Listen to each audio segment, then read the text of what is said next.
Hello dear students, मैं गणेश भार्गव आप सभी का स्वागत करता हूँ English with Ganesh Bhargav channel में। तो आज अपनी वन वर्ड सब्स्टिट्यूशन की क्लास सेकंड है। फर्स्ट क्लास में मैंने जितने भी साइड वर्ड्स थे उनको करवाया था, और आज जो है मैंने इसमें 30 वर्ड्स इंक्लूड किए हैं। सारे के सारे प्रीवियस ईयर पेपर में पूछे गए वन वर्ड है, तो इंपॉर्टेंट है आपके एग्जाम के पॉइंट ऑफ व्यू से। तो आज की क्लास को बिल्कुल भी मिस ना करें, और सारे के सारे वर्ड्स जो है मैं नेमोनिक्स के थ्रू कराऊंगा, एक ट्रिक के थ्रू याद कराऊंगा ताकि आपको याद करने में आसानी हो। तो भाई शुरू करते हैं बिना किसी टाइम वेस्ट के। तो फर्स्ट वर्ड है आज का हमारा सिनेक्योर। देखो, इसका जो मीनिंग है, ए job with high salary but little responsibility, यानी कि एक ऐसी जॉब जिसमें सैलरी तो आपको बहुत ज़्यादा मिलती हो, लेकिन काम जो है या तो हो तो बहुत कम हो, और या तो ना के बराबर हो। कार्यभार रहित नौकरी इसको बोलते हैं। ये तो हो गया इसका जो है मीनिंग, ठीक है। अब इसको याद कैसे करना है आपको, क्योंकि अगर मैं आपको यहाँ पे तो देखो एक्सप्लेनेशन तो इसकी किताब में भी लिखी हुई है, बट मेन चीज़ ये है कि मैं आपको इन वर्ड्स को याद कैसे करवा पाऊँ, है ना। और याद करने का सबसे बेस्ट तरीका होता है जहाँ पे रूट वर्ड की जो है आपकी टेक्निक नहीं लगती है, वहाँ पे लगती है फिर नेमोनिक्स, है ना। एक कहानी के जरिए आप इन चीज़ों को याद करें। तो इसके लिए एक जो है बहुत ही बोल सकते हो ईजी सा एक नेमोनिक्स, आप इसको ट्रिक जो बोल सकते हो, इसको आप कर सकते हो साइन कर। क्या? साइन कर, यानी कि कोई ऐसी जॉब है जिसमें सिर्फ आपको साइन करने पड़े, कोई भी एक्स्ट्रा काम ना हो। ऐसा ऑफिस जहाँ पे सैलरी मिलती हो बट काम जो है ना के बराबर होता है। तो अगर कोई ऐसा ऑफिस आपको पता हो तो मुझे भी बता देना भाई, ठीक है। तो सेकंड पे आ जाते हैं stagger. To walk with short steps as if you could fall at any moment, यानी कि सिंपल बोलो तो भाई लंगड़ा के चलना, लड़खड़ा के चलना, उसको बोलते हैं स्टैगर, है ना। लड़खड़ा के चलना, इसका हिंदी मीनिंग भी यही है, लड़खड़ाना, डगमगाना, छोटे छोटे कदमों से गिरते पड़ना। इसका मेन कारण क्या हो सकता है? या तो अभी बीमार हो या आपने दारू भी रखी है, तो होता है स्टैगर के अंदर। इसको याद कैसे करेंगे भाई? इसको याद करने का तरीका आप ऐसे कर सकते हो भाई, जिसने किसी बंदे ने रॉयल स्टेज लगा रखी है, रॉयल स्टेज लगाने के बाद में क्या होगा? वो लड़खड़ा के चलेगा, है ना। पूरा एकदम फुल है, टली है, तो रॉयल स्टेज जिसने लगा ली स्टैगर, वो लड़खड़ा के चलेगा। ये आप इसको ऐसे याद कर सकते हो। तीसरा वर्ड होता है dawdle. To go somewhere very slowly, सुस्ती से चलना, धीरे धीरे चलना, है ना, टाइम वेस्ट करते हुए। तो इसको कैसे याद करोगे? इसको ऐसे याद कर सकते हो, जैसे आप अपने फ्रेंड के साथ कहीं पे गए हुए हो, ठीक है, और आपका फ्रेंड बहुत ज़्यादा धीरे धीरे चल रहा है, तो आप उसको क्या बोलोगे? आपको भाई कहीं पे जल्दी जाना है, तो आप उसको बोलोगे भाई दौड़ ले, दौड़ ले, दौड़ ले। तो डोडल से बना to go somewhere very slowly, तो आप उसको क्या बोलोगे? दौड़ ले भाई, क्योंकि तो बहुत धीरे धीरे चल रहा है, हमको काफ़ी जल्दी पहुँचना है। ये हो गया 3। अब आते हैं चौथे में, feud. Bitter quarrel between two families existing for a long period, है ना। दो व्यक्ति या दो परिवारों के बीच में जो लंबे समय से कोई झगड़ा चला आ रहे हो, तो उसको बोलते हैं फ्यूड। इसका एक बेस्ट एग्जांपल है, आपने हलचल मूवी देखी है क्या? अक्षय खन्ना वाली, बहुत बढ़िया मूवी है, कॉमेडी मूवी है। तो उसके अंदर जो अमरीश पुरी और एक वो लक्ष्मी देवी नहीं होती, उन दोनों परिवारों के बीच में जो है फ्यूड चलती है। काफ़ी लंबे समय से जो है उनके परिवार में झगड़ा चला आ रहा होता है। इसको याद करने का एक छोटा सा तरीका मैं बोल सकता हूँ, फूड साउंड आ रही है फूट की, फूट पड़ जाना, है ना, फूट पड़ जाना, झगड़ा हो जाना। तो आप इससे इसको याद कर सकते हैं। 5वें पे आते हैं फर्टाइल। अब नंबर 5 पे आते हैं फर्टाइल। फर्टाइल बहुत इजी सा वर्ड है, आपको पता भी होगा, जो है उपजाऊ वर्ड। उपजाऊ कोई भी मिट्टी होगी, कोई ज़मीन होगी, उसके लिए फर्टाइल वर्ड यूज़ करते हैं, जहाँ पे जो है पौधे अच्छी तरीके से ग्रो करते हो। फर्टाइल को याद करने का एक सिंपल सा तरीका हो सकता है फर्टिलाइजर। फर्टिलाइजर का क्या काम होता है? किसी भी भूमि को उपजाऊ बनाता है। 6 नंबर पे आता है एडिक्ट। आदि होना किसी चीज़ का, चाहे वो नशे का हो सकता है, मोबाइल का हो सकता है, एडिक्शन बहुत चीज़ों का होता है ना। तो वन वो has become dependent on something और ड्रग्स और एनी सब्सटेंस, कोई भी पदार्थ। सब्सटेंस का मतलब होता है कोई भी पदार्थ वगैरह। तो आदि होना, एडिक्ट, एडिक्शन से बना, मतलब ये तो बहुत सिंपल सा वर्ड है, इसको तो मैं क्या ही रिलेट करूँ। एडिक्शन आपने सुना होगा, मोबाइल का एडिक्शन हो गया, नशे का एडिक्शन हो गया। 7वें नंबर पे वर्ड आता है immolate. To give as a sacrifice, to sacrifice one thing to another, बलि देना किसी चीज़ की, एक चीज़ को पाने के लिए दूसरी चीज़ को आपने सेक्रीफाइस कर दिया हो। मेनली जो ज़्यादातर ये वर्ड जो यूज़ होता है वो मतलब कि जलाकर मारने के लिए यूज़ होता है। इमोलेट, अगर मैं इसको अगर आप कनेक्ट करोगे तो कैसे कनेक्ट करोगे भाई? इसको आप कनेक्ट कर सकते हो जैसे आमलेट। इमोलेट साउंड दे रहा है आमलेट का। आमलेट बनाने के लिए आपको क्या करना पड़ता है? अंडे को सेक्रीफाइस करना पड़ता है, अंडे का त्याग करना पड़ता है, तब जाके आपको जो है वो आपका आमलेट मिलता है ब्रेकफास्ट के लिए, है ना। 8 नंबर पे आता है मैकेबर। मैकेबर वर्ड आता है 8 नंबर पे। इसका क्या मतलब होता है? इसका मतलब होता है unpleasant and frightening because it is connected with death. Simple सा मतलब है डरावना, भयावह है, जिसको आप बोल सकते हो। इसको कैसे याद करोगे? तो इसको याद करने के पीछे एक स्टोरी बताता हूँ। जैसे आप किसी रास्ते पे जा रहे हो, ठीक है, तो रास्ते में क्या है, एक मकबरा है, बहुत पुराना खंडर हो चुका है, वहाँ पे अब कोई नहीं रहता। तो रात को जा रहे हो, रात के 1 बजे रखे, और जैसे मकबरे के पास से गए आप, तो मकबरे से आवाज़ आती है कि आजा भाई, तुझको सरकारी नौकरी तो मैं लगा देता हूँ, क्योंकि बहुत टाइम हो गया तेरे को तैयारी करते हुए, सरकारी नौकरी में तेरे को लगा देता हूँ। तो क्या करोगे? जाओगे, है ना। वैसे भी काफ़ी टाइम हो गया तैयारी करते हुए, तुम भी तंग आ रखे हो कि कोई नहीं भाई, सरकारी नौकरी ये दे रहा है तो चले जाते हैं। तो रात के 1 बजे ऐसी बज आ रही है, तो हालांकि मैक्सिमम बंदे तो जो है सबसे बेस्ट रास्ता ही अपनाएंगे वहाँ से भागने का। तो एकदम वहाँ पे सिचुएशन कैसी हो जाएगी? डरावनी हो जाएगी। तो उसको आप ऐसे याद कर सकते हो, भाई मकबरे के पास से जा रहे हो, आवाज़ आई क्या लगा दूँ तेरे को सरकारी नौकरी, है ना। तो सिचुएशन कैसी होगी? डरावनी होगी। तो मैकबर। आते हैं 9वें नंबर पे पायरोटेक्निक्स। पायरो में साउंड आ रहा है फायर का, इसका मतलब होता है the art of making fireworks, आतिशबाजी बनाने की कला। आतिशबाजी तो सबने देखी हो, दिवाली के टाइम पटाखे जलाते हैं अपन, है ना, हवा में उड़ता जाए रे आतिशबाजी। तो pyro sound of fire, fire sound of fire. और टेक्निक तो होता है किसी चीज़ को बनाने का, ये किसी चीज़ को करने की कला होती है, वो टेक्निक होती है। तो 10th नंबर पे आते हो पैलेटेबल, पैलेटेबल, है ना। थोड़ा मतलब कि प्रोनाउंसिएशन पे मत जाना, क्योंकि एग्जाम में आपकी प्रोनाउंसिएशन ज़्यादा मैटर नहीं करती, मैटर करती है कि भाई आप इसको सही कर पाते हो मीनिंग को या नहीं, है ना। तो पैलेटेबल जो वर्ड है उसका मतलब होता है यूज्ड अबाउट फूड और drink with an agreeable pleasant taste, यानी कि सिंपल सा मीनिंग है भाई स्वादिष्ट हो कोई, है ना। या इसके दो मीनिंग निकलते हैं। पहला तो ये जो मैंने लिख रखा है कि भाई कोई भी खाना है जो आपके टेस्ट के साथ जो है एग्री करता हो, जो आपके टेस्ट के साथ रिलेट करता हो, जो आपको बढ़िया लगे खाने में, स्वादिष्ट हो। और दूसरा होता है कोई आपके किसी आपके ओपिनियन के ऊपर भी आप पैलेटेबल कर सकते हो, उससे सहमत होते हो तो, है ना। तो इसके अंदर जो है यूज़ करने, इसको याद करने का एक सिंपल सा तरीका है कि भाई आप कहीं पे गए किसी फ्रेंड के, किसी गेस्ट के वगैरह, तो वहाँ पे टेबल पे जो है प्लेट में एकदम सजा के खाना रखा है, तो कैसा लग रहा है, स्वादिष्ट लग रहा है भाई। तो हो गया 10th नंबर। 11th पे आते हैं ऑब्सोलेट। 11th नंबर पे क्या है, ऑब्सोलेट। इसका मतलब होता है no longer useful because something better has been invented, यानी कि कोई चीज़ पुरानी हो गई है, प्रचलित होगी, क्यों, क्योंकि आप उसकी जगह नई चीज़ें लेती होते हैं ना।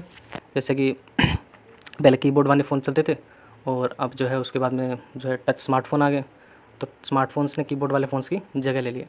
तो ऑब्सोलेट को याद करने का तरीका ये है कि भाई अब शोले मूवी जो है, अब शोले मूवी क्या हो चुकी है, पुरानी हो चुकी है, प्रचलित हो चुकी है ना। तो आप इसको ऐसे याद कर सकते हो, ऑब्सोलेट, अब शोले मूवी पुरानी हो चुकी है। 12th नंबर पे आते हैं brittle. Brittle word that which में बी इजीली ब्रोकन, जो आसानी से टूट दे। इसको कैसे याद करोगे, इसको ऐसे याद कर सकते हो, ब्रिटल में साउंड आ रहा है ब्रिटानिया, ब्रिटानिया, ब्रिटानिया बिस्कुट खाएं आपने, है ना। बहुत ही मतलब कि हाथ में लेके चाय में डालोगे 2 मिनटों में टूट के गिर जाएगा। और ये तो हर बिस्कुट के साथ होता है वैसे, बहुत ही ज़्यादा ख़राब सिचुएशन बन जाती है, बट हाथ में बहुत इजीली टूट सकते हो क्योंकि बहुत ज़्यादा हल्के होते हैं ब्रिटानिया बिस्कुट। तो ब्रिटल को आप ऐसे याद कर सकते हो भाई, brittle Britannia biscuit that which में इजीली ब्रोकन। 30 नंबर पे आता है एब्स्ट्रूज, हार्ड टू अंडरस्टैंड, समझने में क्या हो, कठिन हो, जो कोई चीज़ समझने में कठिन हो। तो इसको कैसे याद करोगे भाई, इसको याद कर सकते हो कि आजकल जो है सच्चे लोगों को समझने में बहुत कठिनाई होती है। अब से ट्रू लोग, सच्चे लोगों को समझने में बहुत कठिनाई होती है, क्योंकि दुनिया झूठ पे चल रही है भाई, है ना। हर कोई झूठ ही बोलता है आजकल, सच्चे लोग भी हैं, ऐसी बात नहीं है, बट झूठ ज़्यादा बिकने लगा है आज के टाइम पे, सच्चाई की कीमत उतनी नहीं रही है। 40 नंबर पे आता है parsimony. Parsimony extreme unwillingness to spend money और यूज़ रिसोर्सेज। यहाँ पे इसकी हिंदी नहीं लग रही, इसका हिंदी मतलब होता है कंजूस, है ना, कंजूस मक्खी चूस। इसको कैसे याद करोगे, इसको याद करने का सिंपल सा ट्रिक है, एक कहानी सुनाता हूँ मैं आपको। आप अपने फ्रेंड के साथ किसी भी होटल में गए, ठीक है, बढ़िया होटल, और वहाँ पे आपने खाना वाना खाया, उसके बाद में बिल देने की बारी आती है, तो अपने फ्रेंड को क्या बोलते हो कि भाई आज बिल तू भर दे, अगली बारी मैं भर दूँगा। तो आपका दोस्त है बिल्कुल एकदम कंजूस टाइप का, उसने अपना बटुआ निकाला और बटुआ निकाल के आपको दिखा दिया पूरा एकदम, कि ले देख ले भाई पूरा ही खाली है ना। उसने अपना पर्स निकाल के आपको दिखा दिया कि मेरे पास मनी नहीं है, उसने अपना पर्स निकाल के आपको दिखा दिया कि देख ले भाई मेरे पास मनी नहीं है। क्यों, हो सकता है भाई उसने दूसरी जेब में पैसे डाल रखे हो, है ना, उसको देने नहीं है। तो ये हो सकता है कि extreme unwillingness to spend money और यूज़ रिसोर्सेज, कंजूस आदमी है भैया, उसने अपना पर्स दिखा दिया कि मेरे पास पैसे नहीं है। तो ये कहानी से आप इसको याद कर सकते हो। 15 नंबर पे आते हैं फ्यूजिटिव। इसका जो रियल प्रोनाउंसिएशन यही है भाई, फ्यूजिटिव, ए पर्सन वो इज़ रनिंग अवे और escaping for example from the police, या फिर किसी भी कानून से, जस्टिस ऑफ द लॉ, उससे कोई बंदा भाग रहा है तो उसको बोलते हैं फ्यूजिटिव, पुलिस या कानून से भागने वाला। इसको कैसे याद करें भाई, फ्यूजिटिव में आप देखो यहाँ पे जो वर्ड है फ्यूजिटिव, अगर मैं इसको हिंदी में लिखूँ फज, ऐसे आ रहा है कुछ, है ना, फ्यूजी आगे आई हो रहा है तो फजी, फ्यूजिटिव। इसके बीच में मैं जो है आर और लिख देता हूँ, रै और लिखता हूँ, क्या बन गया, फर्जी, क्या बन गया, फर्जी। अब कोई कंपनी फर्जी है, कोई बंदा फर्जी है, तो वो पुलिस से भागने का ही काम करता है। कोई कंपनी फर्जी है तो वो पुलिस या कानून से भागने का ही काम करती है, क्योंकि वो क्या है, फर्जी है। फ्यूजी फर्जी, फ्यूजी फर्जी, फ्यूजिटिव मतलब a person who is running away for escaping from the law. 16 number पे आते हैं मेडिकेंट। मंडिकेंट, मेंडिकेट बनेगा इसका मतलब होता है बेगर, भिखारी।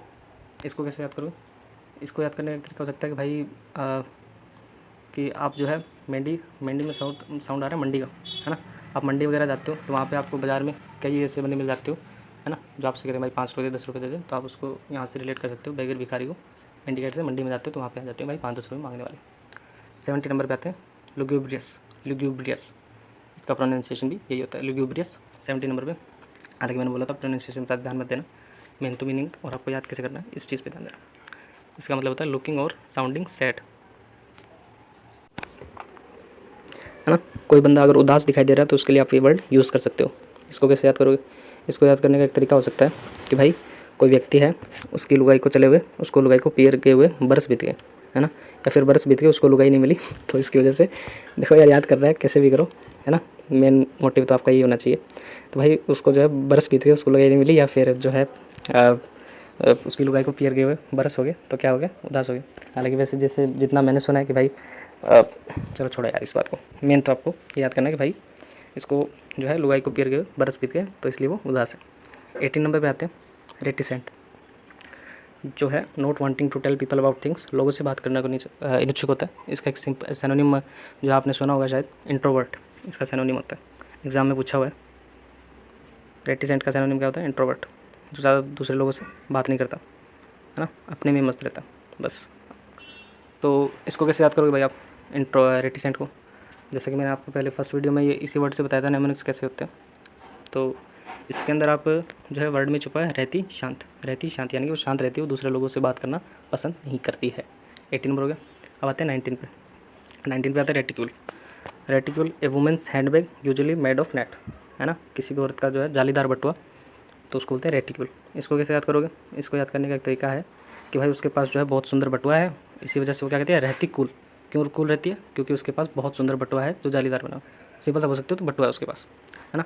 अब नहीं होता था बचपन में, मतलब कि भाई कोई नई घड़ी लेके आ गए या फिर कोई बढ़िया चश्मा लेके आ गए, तो बस अपने अपनी लाइफ में हीरो ही होते थे, है ना। तो उसी प्रकार अगर किसी महिला को पास अच्छा पर्स होगा तो क्या होगी? कूल बन के रहेगी एकदम। तो 20 नंबर पे आते हैं, 90 हो गए। 20 पे tyro, one who is new to a profession, tyro. तो नो सीखिया, इसका एक सिनोनिम होता है नोविस,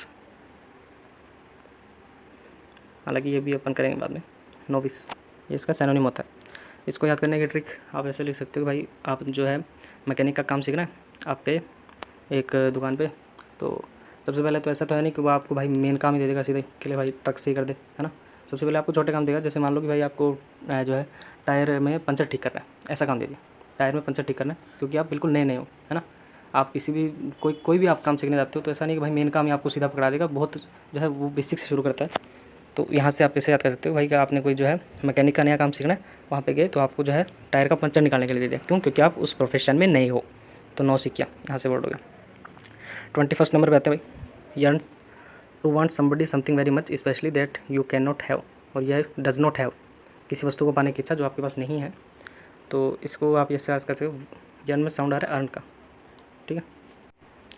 तो यर्न में साउंड आ रहा है अर्न का। तो मुझे एक बात बताओ यार, 20 से लेकर 40 तक की एज होती है ना, उसके अंदर बंदे की जो है महत्वाकांक्षा, बंदे की इच्छा ये रहती है कि भाई वो ज़्यादा से ज़्यादा कमाए, है ना।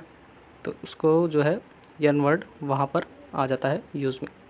हालांकि वैसे देखो इच्छा तो रहती है और इच्छा रखना भी चाहिए, बट बात जैसे कि महात्मा बुद्ध ने कहा था कि इच्छा ही जो है दुख का कारण है। सही बात है। देखो आज जैसे भाई हम लोग कोई एग्जांपल देता हूँ, जैसे भाई कि हम लोग जो है होंडा बाइक लेके आए, ठीक है। अब वो बहुत खुश हैं भाई। अगले दिन क्या है कि हमारे पड़ोसी जो है बुलेट बाइक लेके आ गए, रॉयल इनफील्ड, है ना। ऐसे तो फिर अगर भाई हम उनके जो है देख कर जलने लगे तो ऐसे तो फिर जी नहीं पाएंगे, है ना। तो अपने जो है अपने में ही खुश रहना चाहिए, अपने में ही खुश रहना सीखना चाहिए, क्योंकि अगर आप दूसरों को देख के मतलब कि जीने की कोशिश करोगे, उनके कंपेयर करने की कोशिश करोगे, तो ऐसे जी नहीं पाओगे भाई, सिंपल सी बात है। हालांकि ये थोड़ा फिलोसॉफी का लेक्चर नहीं है, वो कैप का है। तो यन जो है वर्ड जो है इसका मतलब होता है to want somebody something very much specially something that you can not have, किसी वस्तु को पाने की इच्छा। 22 नंबर पे आते हैं वेजिटेरियन, बहुत ही सिंपल वर्ड है। हालांकि मैंने इसलिए इसको इंक्लूड किया था कि थोड़ा भाई आपको लगे कि ज़्यादा वर्ड आपने मतलब मुझे लगता है मैक्सिमम वर्ड आपने सुने नहीं होंगे पहले। तो वेजिटेरियन वर्ड एग्जाम में पूछा हुआ है, a person who does not eat meat और फ्लैश, जो मांस मच्छी का सेवन नहीं करता, शाकाहारी, जो सिर्फ वेजिटेबल्स का सेवन करता हो, सब्जियों का। 23 नंबर पे आते हैं स्क्रीच। स्क्रीच वर्ड का मतलब होता है to make an unpleasant loud और हाई साउंड, चीख कर बोलना किसी से।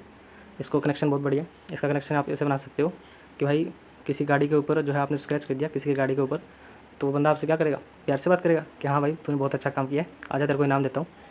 ऐसा तो करेगा नहीं, तो वो आपसे जो है एक बहुत ही चीख कर बात करेगा कि तुझे इनाम तो मैं देता हूँ। स्क्रीच का मतलब क्या होगा? चीख कर बोलना। 24 नंबर पे आता है janitor, a person employed to look after a building, किसी बिल्डिंग की देखभाल करने के लिए रखा हुआ, काम पे रखा हुआ बंदा जो होता है वो जेनेटर होता है, चौकीदार। इसको कैसे याद करोगे? इसको याद करने की ट्रिक ये है कि कोई बिल्डिंग है उसमें जनरेटर रखा हुआ है, जेनेटर, साउंड ऑफ जनरेटर। तो भाई उसको ऐसे तो छोड़ नहीं सकते, उसकी देखभाल करने के लिए कोई बंदा तो आपको रखना पड़ेगा, है ना। तो आप ऐसे याद कर सकते हो, जनरेटर, साउंड ऑफ जनरेटर, किसी बिल्डिंग में जनरेटर रखा हुआ, किसी बिल्डिंग में जनरेटर रखा हुआ, उसकी देखभाल करने के लिए आपने एक बंदा जो है अपॉइंट किया। 25 नंबर पे आता है groan, to make a deep sad sound because you are in pain, क्योंकि आप दर्द में हैं इसलिए आपने कोई जो है दुख भरी आवाज़ निकाली। और to show that you are unhappy about something, दर्द में चीखना। तो ग्रोन वर्ड को कैसे याद करोगे भाई? ग्रोन वर्ड को याद करने का एक तरीका आप इसमें से बना सकते हो, जी से, जी फॉर घर, जी फॉर घर, और आगे लिखा हुआ है रोन, यानी कि रोना। मान लो कि आपके घर में भाई एक बहुत छोटा सा मासूम बच्चा है, ठीक है, खेल रहा है और खेलते खेलते गिर गया भाई, अब चोट लगी उसके, तो एकदम दर्द से चीख रहा है, करा रहा है, बहुत ही मासूम सा बच्चा है, उसके आंसू आ गए, तो आपके भी ऐसे मन में थोड़ा होगा कि यार गलत लगी, है ना। तो उसको देख के आप भी जो है, आपके घर में कोई बच्चा गिर गया तो उसको देख के आप भी मन ही मन रोने लगोगे, ठीक है, आप भी मन ही मन रोने लगोगे उसकी चीख को सुनकर, उसके दर्द को सुनकर। ग्रोन से आप ऐसे बना सकते हो। 26 number, apathy. Apathy, the feeling of not being interested और एंथुसियास्टिक। एंथुसियास्टिक का मतलब होता है उत्साह से भरा हुआ, अबाउट एनीथिंग, कोई भी चीज़ के लिए। उदासीनता या अनिच्छा, है ना, बोर वर्ड आप इसके लिए यूज़ कर सकते हो। अनिच्छा मतलब किसी भी चीज़ की इच्छा ना हो। इसको कैसे याद करोगे? इसका याद करने का एक तरीका है, वो क्या है कि आप किसी व्यक्ति को, है ना, आप किसी स्टूडेंट को, आप किसी भी क्लास में रोज़ एक ही एक पाठ पढ़ाओगे, एपैथी, पैट से निकालो पाठ, एक मतलब एक, किसी भी व्यक्ति को रोज़ एक ही एक पाठ पढ़ाओगे तो भैया वो बोर हो जाओगे, है ना। एक एक मूवी को बार बार तो देख नहीं सकते आप, है, तो उस प्रकार जो है बोर हो जाओगे, आपकी इच्छाएं खत्म हो जाएगी। 26 नंबर पे आता है heist, speed in doing something specially because you do not have enough time. जल्दी, शीघ्रता, फुर्ती, अगर इसके लिए वर्ड यूज़ करूँ तो मैं इसको कैसे याद करोगे? इसको याद कर सकते हो कि भाई आपके शहर में कोई बड़ी हस्ती आई, जैसे सलमान खान, शाहरुख खान, है ना, और अभी तो गदर 2 आ रखे, जैसे सनी देओल आ गया अपने मूवी का प्रमोशन करने, तो भाई उन लोग उनको देखने के लिए एकदम क्या हो गया, एकदम ऐसे भीड़ लगेगी, है ना, तेज़ी से जाएंगे, तो बहुत ज़्यादा जो है एकदम क्या बोलते हैं, भीड़ लग जाएगी, जल्दी जल्दी जाएंगे अपने घरों से निकले, भाई सनी देओल आए, शाहरुख खान आए, सलमान खान आए, उनको देखना है। तो आप इसको ऐसे याद कर सकते हो कि कोई बड़ी हस्ती आई, उनको देखने के लिए लोग जो है जल्दी जल्दी जाते हैं कि भाई देख के आते हैं। देखो मैं इंडियन में ये बोल रहा हूँ कि भाई मेन तो आपको याद करना है ना। तो हो सकता है कनेक्शन थोड़े कई कनेक्शन ऐसे हो सकते हैं जो आपको बहुत बढ़िया लगे, कई हो सकते हैं थोड़े वायर्ड लगे, बट वियर्ड लगे आपको, but in the end main चीज़ ये है कि आपको याद होनी चाहिए, और वो होंगे भी ऐसे याद, न कि भाई आपने वर्ड लिखा generator, a person employed to look after building, कोई फ़ायदा नहीं है। आप 30 वर्ड्स को आप याद करते रहो, है ना, 30 तक आओगे, 6-7 दिन वापस भूल जाओगे। और मैं आपको गारंटी देता हूँ कि आप जो है अगर इस तरीके से आपने जो 30 वर्ड है ना, अगर आपने 4-5 बार कर लिए, 6ठी बार आपको यह ट्रिक लगाने की जरूरत नहीं पड़ेगी। क्यों? क्योंकि आपको जो है जनरेटर वर्ड सुनते ही अपने आप दिमाग में आ जाएगा भैया चौकीदार है। 27 नंबर है accountable, expected to give an explanation of your action. अपने कार्यों के प्रति जिम्मेदार होना, अपने कार्यों की जो है एक व्याख्या करना जो आपने किए हैं। सिंपल से बात बोलूँ तो रिस्पॉन्सिबल होना, जिम्मेदार होना, है ना। अब इसको कैसे याद करोगे अकाउंटेबल को? इसको याद करने का तरीका है कि भाई अकाउंट्स का काम किसको दिया जाता है? जिम्मेदार व्यक्ति को दिया जाता है। अकाउंट्स का काम किसको दिया जाता है? एक जिम्मेदार व्यक्ति को दिया जाए, है ना, गैर जिम्मेदार व्यक्ति को दिया नहीं जा सकता। कि भाई आप जो है अकाउंट्स के काम किसी को दे रहे हो तो वो बंदा इतना तो कैपेबल हो कि जो भी वो एक्शन ले रहा है उसकी एक्सप्लेनेशन दे सके कि वो उस एक्शन उसने क्यों लिए। 28 number barbarian, a wild person with no culture वो बिहेव्स वेरी बैडली। असभ्य, जंगली या बर्बर। देखो हिंदी में एक वर्ड होता है बर्बर, और ये जो है बिल्कुल सीधा रिलेट हो रहा है इससे। बर्बर का मतलब क्या होता है? असभ्य, और इंग्लिश में भी वर्ड है बारबेरियन, तो ये जो है बर्बर का मतलब ये असभ्य होता है। तो आप इसको सिंपली इसको रिलेट कर सकते हो। बर्बर वर्ड मैक्सिमम बंदों ने जो हिंदी माध्यम के हैं उन्होंने ये सुना भी होगा। बर्बर का मतलब क्या होता है? असभ्य। और बारबेरियन का मतलब ये होता है कि एक जंगली पर्सन जिसे जो है कल्चर जो है इट्स वेरी बैडली, है ना, टार्जन हो गया जैसे। 29 नंबर पे आता है henpecked, used to describe a husband वो always does what his wife tells him to do. जोरू का गुलाम। हैंड पैक्ट को कैसे याद करोगे? मान लो कि भाई कोई भी जो है वाइफ है, वो अपने हस्बैंड को क्या मुर्गा बना के रखती है ना, हमेशा मुर्गा बना के रखती है। अब ऐसे हर कोई हस्बैंड तो मुर्गा बन नहीं जाएगा अपनी वाइफ के कहने में, कौन बनेगा? जो अपनी पत्नी की बात मानता हो, ठीक है। तो आप इस प्रकार से इसको याद कर सकते हो। 13 और आज का लास्ट वर्ड है पैंडेमोनियम, है ना, थोड़ा बहुत एक्सेंट तो मैं भी इसमें कर लेता हूँ। Pandemonium, state of great noise and confusion, शोरगुल का माहौल। इसको कैसे याद करोगे? इसको याद कर लो कि भाई एक कमरा है, उसमें बहुत सारे जो है आपने हारमोनियम रख दिए, या फिर किसी भी आप फंक्शन वगैरह में जाए, वहाँ पे 10-15 लोग ऐसे हारमोनियम बजा रहे हैं, तो है ना, वहाँ पे शांति का माहौल थोड़ी ना हो जाएगा, शोरगुल का होगा एकदम। तो इससे आप याद कर सकते हो पेंडेमोनियम साउंड ऑफ हारमोनियम, बहुत सारे हारमोनियम बजा रहे हैं, तो क्या हो जाएगा, शोरगुल का माहौल हो जाएगा, शोर हो जाएगा। तो ये थे भाई आज के 30 वर्ड, और उम्मीद करता हूँ कि आज की क्लास आपको बढ़िया लगी होगी। और यही बेस्ट तरीका है, एक तो होता है रूट वर्ड वाला, दूसरा होता है नेमोनिक्स। नेमोनिक्स जो कि मैंने आज आपको बढ़िया से एक एग्जांपल दे दिया कि कैसे किए जाते हैं। और अगर आपको क्लास अच्छी लगी हो तो भाई आप अपना सपोर्ट दिखा सकते हैं, कैसे, लाइक शेयर सब्सक्राइब करके। और मिलते हैं आपसे अगली क्लास में, टिल देन के लिए बाय। मिलते हैं आपसे नेक्स्ट क्लास में, क्लास 3 में 1 वर्ड सब्स्टिट्यूशन की।